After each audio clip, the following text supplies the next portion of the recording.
Écoutez l'horloge. Lentement, l'engrenage transforme le présent en passé. Le temps a-t-il fabriqué l'horloge? L'engrenage a-t-il fabriqué l'horloge?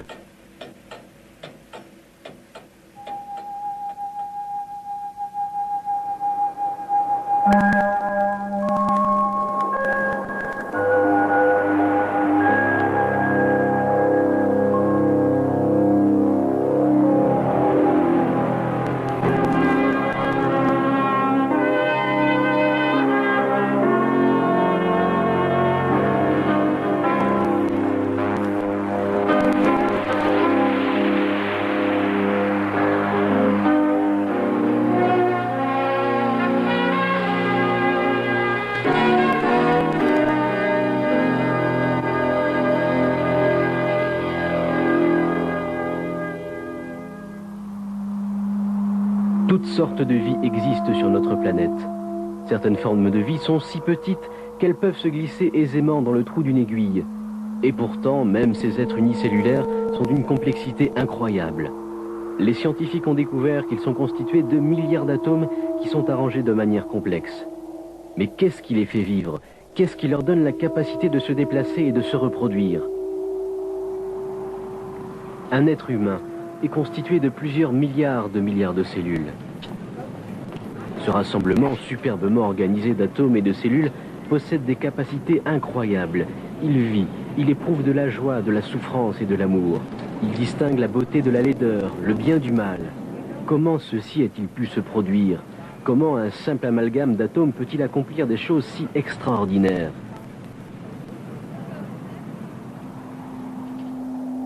Plonge au regard plus profondément dans les parties les plus élémentaires de notre corps, les cellules vivantes.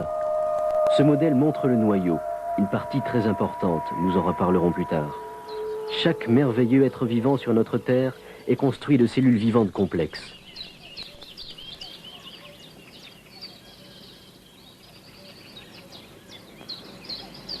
La technologie moderne a révélé une partie de leur fonctionnement superbe. Nous pouvons maintenant observer une cellule se divisant en deux.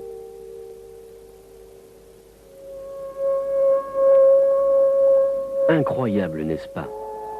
Surtout lorsque vous vous rendez compte que la cellule est composée de molécules non vivantes et d'atomes morts. Qu'est-ce qui les fait vivre? La vie, c'est quoi exactement? C'est quoi la vie? La vie se véhicule sur la matière et il faut que la matière soit très organisée pour soutenir la vie. Mais il faut aussi un minimum d'organisation chimique pour supporter la vie.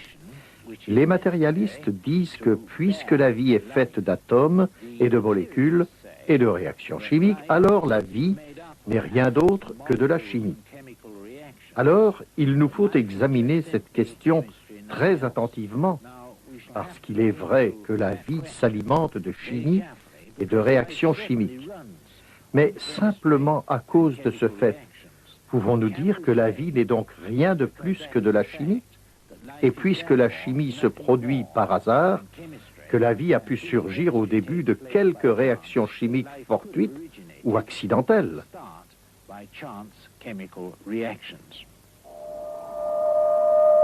Voici le cœur du mystère de la vie, la cellule vivante. Notre corps a été construit par leur division et redivision petit à petit. Chose stupéfiante, les quelques milliards de cellules diverses et compliquées du corps humain proviennent d'une seule cellule, l'œuf fertilisé, le zygote. La croissance de l'embryon est une chose merveilleuse. À partir de rien apparemment, se construisent les cellules complexes du système nerveux, de la peau, des muscles, du sang et des os, d'après des plans stockés dans le zygote.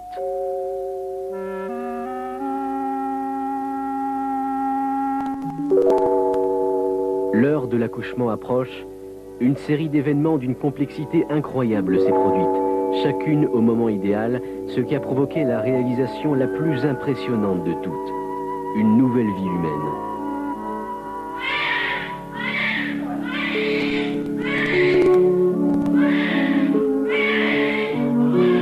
Quand nous sommes nés, nous sommes incroyablement complexes, techniquement parfaits, un merveilleux ensemble de pièces intégrées qui vit et qui grandit.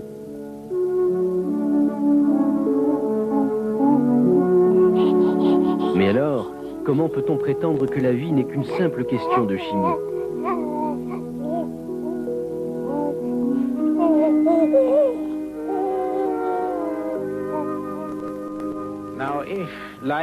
Si la vie se ramène simplement à de la chimie et n'est rien d'autre que de la chimie, alors la meilleure façon de comprendre ses vraies potentialités, c'est de regarder quelques-unes des substances chimiques de la vie.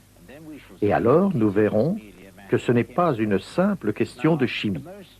La substance chimique la plus importante dans la cellule, c'est la molécule d'ADN. La molécule d'ADN est une molécule chimique très longue et elle contient toutes les informations qui font que la vie est ce qu'elle est. La molécule d'ADN détermine la couleur de votre peau. Elle détermine si vous êtes un crocodile ou un chou-fleur. Elle détermine si vous êtes une amibe ou un singe. Elle détermine l'espèce et elle détermine les attributs de l'espèce à laquelle vous appartenez, quelle qu'elle soit. Alors, comment le fait-elle? Dans l'être humain, il y a suffisamment d'informations contenues dans cette molécule pour remplir 1000 livres de 500 pages aux caractères d'imprimerie les plus petits, de données chimiques sur la façon de vous fabriquer et comment vous maintenir en vie. Ceci est plutôt compliqué. Alors prenons quelque chose de plus simple pour expliquer le fonctionnement de la molécule d'ADN. Vous connaissez tous le morse. Avec le morse, on peut, à l'aide de 2 lettres, c'est-à-dire un point et un trait, plus l'intervalle entre les deux, écrire toutes les informations contenues dans la Bible ou dans n'importe quel autre livre, à condition de connaître le morse. Alors, si on prend un message simple en morse, tel que le SOS, point, point, point, trait, trait, trait, point, point, point. Voilà tout le message d'une personne en détresse. Alors, le code génétique, les chromosomes et la molécule d'ADN utilisent exactement la même méthode, le même principe pour stocker des informations.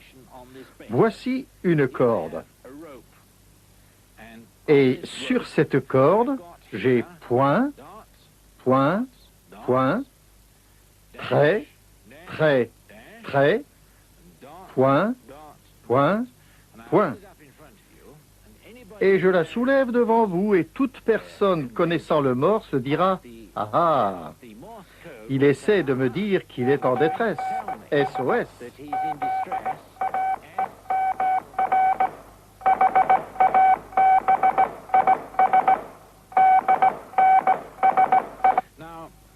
Alors, je pourrais utiliser n'importe quelle autre séquence et beaucoup plus de cordes pour écrire, par exemple, le psaume 23, « Le Seigneur est mon berger ». Et on pourrait l'écrire en entier, simplement en utilisant une corde semblable. Alors, la molécule d'ADN ne consiste pas en une seule corde, mais en 2 cordes qui sont parallèles et qui montent en spirale. Et 4 lettres, les 4 lettres du code génétique sont fixées entre les 2 cordes. Et ces 4 lettres du code génétique sont de simples substances chimiques.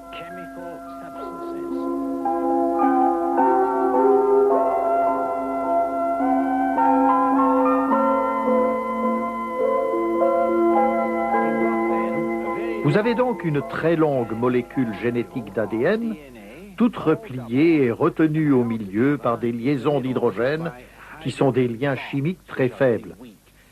Et quand une cellule se divise, elle s'ouvre, comme une fermeture éclair, et une moitié passe dans une cellule, et l'autre moitié passe dans l'autre. Alors, c'est un système merveilleux à regarder parce qu'il veut dire qu'en 20 minutes environ, on peut reproduire sur un système comme celui-ci les informations contenues dans 1000 livres de 500 pages de minuscules caractères d'imprimerie. Et pensez-vous qu'il est possible en 20 minutes de taper les informations contenues dans 1000 livres de 500 pages à la machine, et ceci sans faire beaucoup de fautes?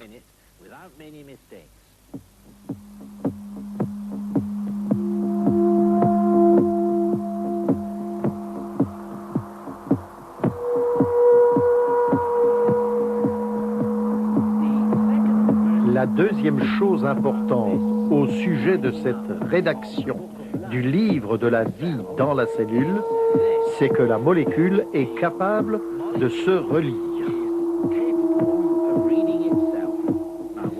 Quand nous écrivons un livre, il nous faut quelqu'un d'autre pour le lire, mais ceci n'est pas nécessaire dans la cellule. D'abord, la cellule fabrique ce qu'on appelle des ribosomes, et ces ribosomes, ce sont des protéines compliquées. Ils montent cette spirale double que nous appelons la molécule d'ADN. Et en montant ces spirales doubles, ils perçoivent les informations. Nous pouvons lire ceci avec nos yeux, et nous pouvons le lire avec nos doigts. Donc, nous avons deux façons de lire ce livre avec notre façon de faire. Mais dans la cellule, les ribosomes montent sur la structure double et en lisant les positions des bases, ils recrachent, pour ainsi dire, les protéines qui sont inscrites en langage chimique. Et ainsi, ils vous fabriquent, vous. Alors, les informations qui sont contenues dans cette molécule d'ADN ne sont pas, croyez-moi, écrites sur les molécules qui constituent la corde. Les biochimistes ont découvert qu'il y a 10 à la puissance 87 façons d'assembler les atomes dans la molécule d'ADN humaine.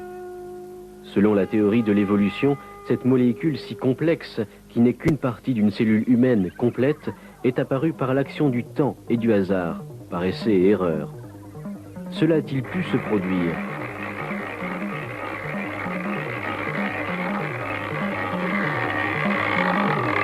Le problème, c'est qu'il n'y a qu'une combinaison sur 10 à la puissance 87 combinaisons qui permettrait la reproduction. Souvenez-vous que 10 à la puissance 87 est égal à 18 suivi de 87 zéros. La plupart des évolutionnistes prétendent que l'univers a moins de 10 à 20 milliards d'années. Savez-vous combien de secondes il y a dans 20 milliards d'années? Moins de 10 à la puissance 18. Donc, même si une combinaison au hasard était essayée chaque seconde pendant 20 milliards d'années, il n'y aurait jamais eu assez de temps, d'après l'âge de l'univers donné par les évolutionnistes, pour assembler cette molécule.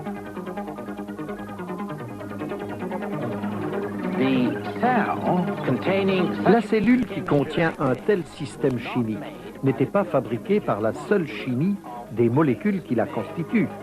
Donc je crois qu'il y a un auteur qui est au-dessus du matériel et de la matière dont ces cordes sont faites, qui a d'abord conçu les informations nécessaires pour fabriquer une cellule, qui a ensuite noté ces informations et qui a incorporé un système de lecture et de réalisation pratique. Ceci pour que la cellule puisse se construire à partir des informations inscrites en elle, lors de la création, par l'auteur de ces informations. En tant que scientifique, je suis convaincu que la chimie seule d'une cellule n'est pas suffisante pour expliquer le fonctionnement d'une cellule, bien que ce fonctionnement soit chimique. Le fonctionnement chimique de la cellule est contrôlé par des informations qui ne résident pas dans les atomes et les molécules de cette cellule.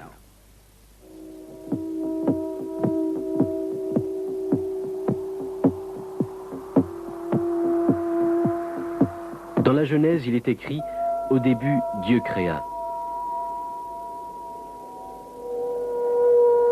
Il a créé la matière à partir de rien. Il a pris cette matière et lui a donné toutes sortes de formes. Des cellules vivantes, de petites créatures vivantes constituées d'une cellule ou de plusieurs.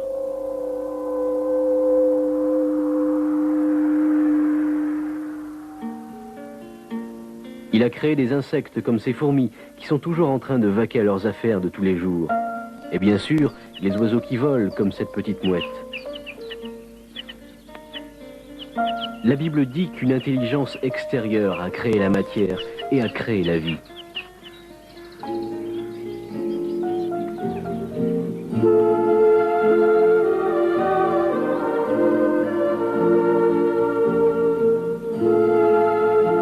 Pendant le Moyen-Âge, certaines personnes pensaient que les êtres vivants surgissaient souvent de la matière morte ou non vivante. Par exemple, on pensait que les grenouilles provenaient de la vase, de la boue d'un étang, ou que des asticots provenaient de la viande avariée. Cette idée sortie tout droit d'un conte de fées s'appelait la génération spontanée. Les gens pensaient que les vers, les insectes et beaucoup d'autres créatures s'étaient formés à partir de la matière dans laquelle ils vivaient. Un grand scientifique du XVIIe siècle avait une recette pour créer des souris par la génération spontanée. Il a dit de prendre une chemise sale, trempée de sueur, et d'ajouter du blé.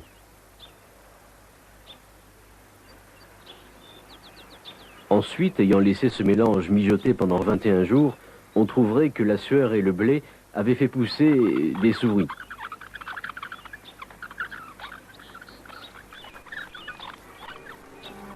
En 1668, un Italien nommé Redi se demandait si la viande était vraiment à l'origine des asticots que l'on trouvait sur la chair qui se décomposait. Il a réalisé certaines expériences par lesquelles il a prouvé que la viande en cours de décomposition ne produirait des asticots que si des mouches y avaient accès. Mais peu de gens prêtèrent attention à ces expériences. C'était le célèbre scientifique français, Pasteur, qui par la suite a prouvé de manière concluante que les êtres vivants ne provenaient jamais de la matière stérile ou non vivante. En d'autres termes, la vie provient toujours de la vie. Les scientifiques sont convaincus de ceci, à tel point qu'ils l'ont proclamé sous la forme d'une loi scientifique, la loi de la biogénèse. Cependant, l'évolutionnisme naturaliste est basé sur l'idée qu'à l'origine, la vie a été générée spontanément, à partir de la matière non vivante. On croit ceci malgré le fait qu'il n'y a pas eu un seul exemple de génération spontanée observé depuis que l'observation scientifique existe.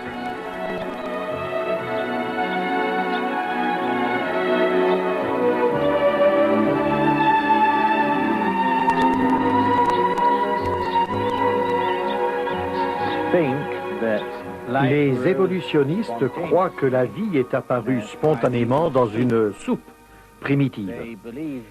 Ils croient qu'à l'époque des origines de la vie, l'atmosphère de la Terre était une atmosphère réductrice et qu'elle était composée de gaz ammoniaque, de vapeur d'eau et de méthane. On pensait que si des éclairs passaient à travers un mélange de ce genre, alors les briques de construction de la vie en sortiraient spontanément. À Chicago, il y a quelques 20 ou 30 ans, messieurs Miller et Fox ont réalisé une série d'expériences dans le but de répéter ce phénomène et d'en prouver l'existence.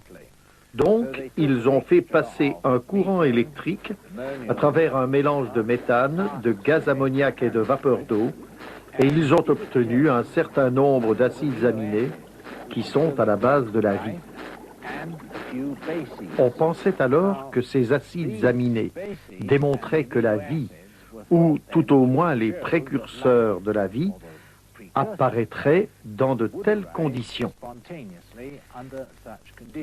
Ils ont donc proclamé qu'ils avaient produit d'une manière expérimentale les premières étapes dans la production spontanée de la vie, ce que croit encore le monde scientifique à ce jour. Alors, est-ce la réalité? Il n'y a pas de doute qu'ils ont produit des acides aminés. Mais est-ce que ces acides aminés font partie de ceux qui pourraient être utilisés pour la vie? La réponse est un non catégorique, car la vie a besoin d'acides aminés, qui sont exclusivement de la série L et non de la série D, pour produire les protéines de la vie. Des conditions semblables s'appliquent à la production de la molécule d'ADN qui a besoin de molécules D exclusivement. La vie ne peut pas utiliser les mélanges parce que la stéréochimie ne cadre pas avec l'explication. Donc, puisqu'ils ont produit effectivement des mélanges racémiques, il est catégoriquement impossible que la vie provienne spontanément d'une soupe primitive de ce genre. La stéréochimie ne cadre pas avec l'explication. Bien que l'expérience de M. Miller semblait au début marquer des points pour la théorie de la génération spontanée de la vie, une vérification attentive de l'expérience démontre qu'elle ne fait que compliquer la question. Non, le cœur de la question, l'origine des informations stockées ici, reste un mystère, puisque dans l'expérience de M. Miller, il y avait un mélange de 50% d'acides aminés L et de 50% d'acides aminés D qui se sont formés. Et lorsque l'on a un mélange des deux, cela ne produit pas de vie du tout.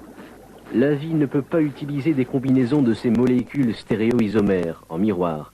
Si l'on ajoute ne serait-ce qu'un seul acide aminé D à une chaîne d'acides aminés L, celui-ci détruit l'efficacité de la chaîne entière.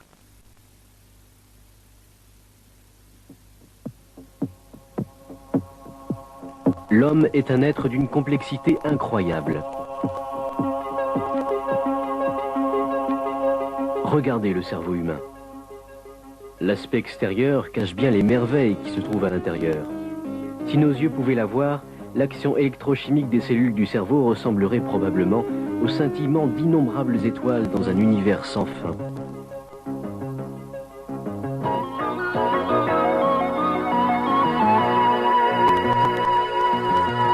Les 10 à 100 milliards de cellules du cerveau forment des milliards d'interconnexions.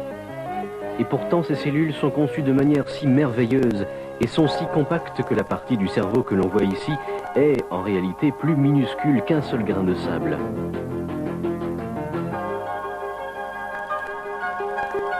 Chaque centimètre cube du cerveau contient des dizaines de millions de cellules nerveuses qui sont interconnectées par des milliers de kilomètres de fibres.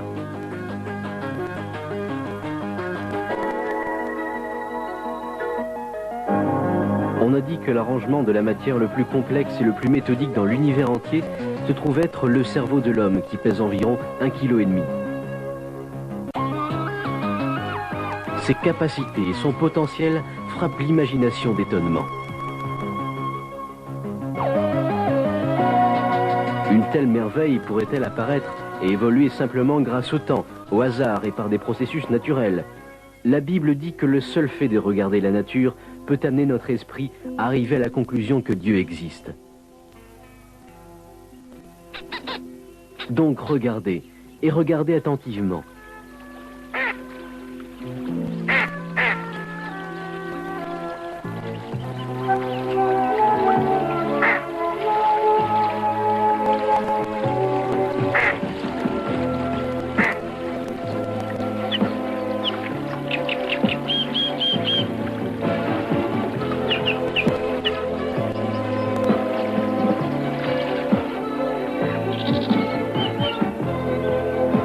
Et Dieu a dit que la terre produise des animaux vivants selon leur espèce, du bétail, des reptiles et des animaux terrestres selon leur espèce. Et cela fut ainsi. Et le bétail selon son espèce, et tous les reptiles selon leur espèce.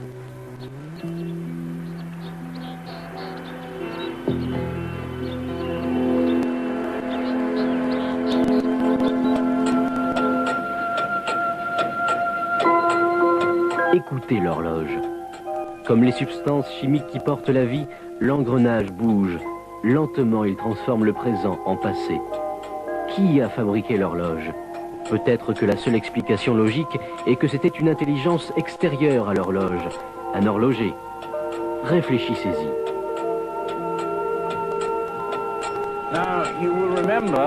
Vous vous souvenez qu'au début de notre émission, nous avons regardé la maquette de la molécule d'ADN et nous avons découvert qu'elle devait, d'une certaine manière, être ordonnée comme un livre pour stocker des informations et les restituer pour que la vie puisse être construite.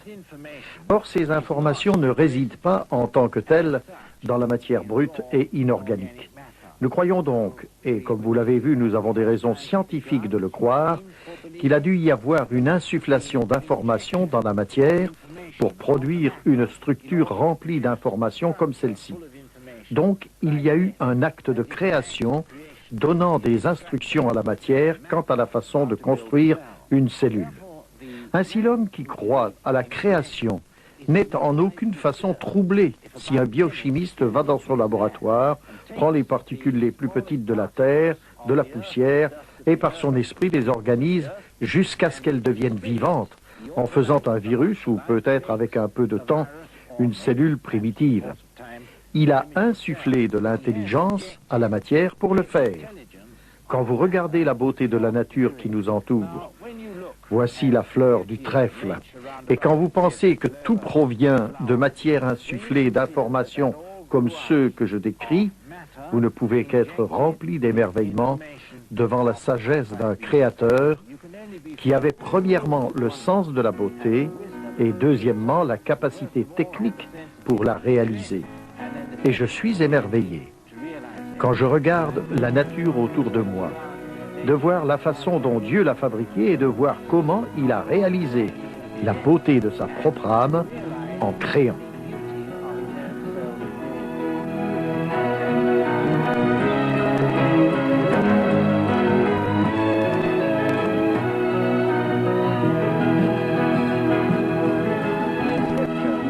La Bible enseigne d'une manière parfaitement claire, et ceci concorde bien avec mes connaissances scientifiques, que celui qui a fait ceci s'appelait la parole, et que cette parole, le Logos, c'était Jésus.